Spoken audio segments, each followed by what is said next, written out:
Recently একটা video করেছিলাম যে পেনমেসো ম্যাচ আসলে রিনোভোর যে রিচিউতাটা থাকে, বিশেষ করে ইলেকট্রনিক পেনমেসোর কথা আমি বলছি, যে ওটার একটা কাদেন্স আর কি আছে এখন বর্তমানে নতুন করে যারা দিচ্ছে। জি।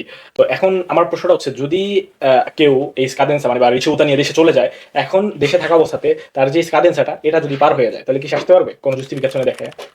অ্যাকচুয়ালি এটা তো নতুন একটা নিয়ম, আমরা যেটা দেখেছি এর আগেও আমরা একটা ভিডিও করেছিলাম সতর্কতামূলক। ওকে। তো এইবার সেটা আমরা খুব জোর দিয়ে বলছি যে অবশ্যই যদি যদি কেউ রিচে বুতা নিয়ে দেশে যান এবং রিচে বুতার মেয়াদ শেষ হওয়া পর্যন্ত ওয়েট করেন, অথবা মনে করেন যে কোনো প্রবলেম নাই বা না বুঝে থাকেন, তাদের জন্য বলছি অবশ্যই ওই রিচে বুতার যে স্কাদেন্সা এর আগে আপনাকে ইতালিতে ফিরতেই হবে, তা নাহলে আপনাকে অনেক বেশি ভোগান্তিতে পড়তে হতে পারে।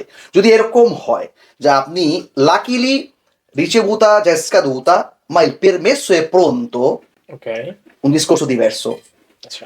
Se il permesso, come si dice, la valutazione in corso, permesso এখনো প্রিন্টে যায় নাই, এখনো ব্যাপারটা নিয়ে valutazione হচ্ছে, সেই জায়গাতে ঝামেলা হয়ে যাবে কিন্তু। আচ্ছা, তো এই ক্ষেত্রে আমরা বলতে পারি যে ফিঙ্গার দিয়ে যদি সে দেশে চলে যেতে পারে, তখন একটা চান্সেস থাকে যে হতে পারে যে অলরেডি ফিঙ্গার যেহেতু ঠিক মতো হয়ে গেছে, ওই প্রমিস রেডি হয়ে গেছে, তো এরকম। না, যদি এরকম হয় আমি যেটা করতে বলবো ওকে। যে আমার স্কাদেন্স আমি দেখতে পাচ্ছি লাইক জানুয়ারিতে, ওকে, আমি নভেম্বর দেশে গিয়েছি, তা আমি হয়তো বিয়ে করব, মেয়ে দেখে পছন্দ হচ্ছে, বিয়ে করার জন্য আমাকে ডেটটা বাড়াতে হবে, কিন্তু দেখছি যে আমি মনে হয় না পেরে উঠবো স্কাদেন্সার দিকে তাকালে, কিন্তু ইন দ্য মিন টাইম যদি কোয়েস্তুরাতে যদি আমার পেরমিশন প্রন্ত হয়ে যায়, আমি তাহলে একটা কমিউনিকেশন করে আমার অ্যাডভোকেট দিয়ে পেক দিয়ে, দেখ আমি সঙ্গত কারণে, বিয়ে তো অবশ্যই সঙ্গত একটা কারণ, আমি আসতে পারছি না, কিন্তু আমি দেখলাম আমার পেরমিশন স্কাদুতো, আমার ricevuto scaduta, ma il permesso è pronto.